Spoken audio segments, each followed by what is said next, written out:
So, back once again, and I have a bit of a different video for you. Due to high demand, everyone wants to see how the bed is made up. Now, this vehicle is our Burstner 644. What I'm going to be showing you is what this first and second berth will look like, and then I'll also bring down the electric bed so you can kind of see the whole setup for everything in here. So let's go. So there you go, there you have it. That is how the bed will look when it's made up. See you next week. No, so this is your length. Now I am a wee bit short, but in saying that, I am 5'5", so I'm not overly short. I'm still average height, and you'll see you have plenty of room there. Also, this is what your bed looks like whenever the electric bed comes down. Go on ahead there, and you see there's still plenty of space. Now stop.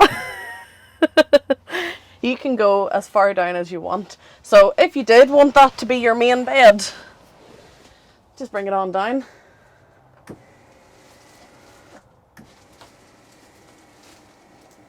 I know what you're thinking. Sheila, you didn't show us anything. I'll show you exactly how it works, okay? So you have these two infill pillows, and they just fold up out of the way. You could keep them in your garage or in under the chairs here.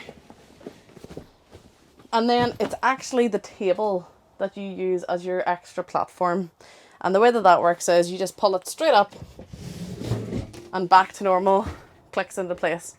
If you want to put it back down again, you just pull it up slightly and push it all the way down. And that's it. There we go. So there we have it, folks. That was how you make up the bed in the living area of the Burstner 644.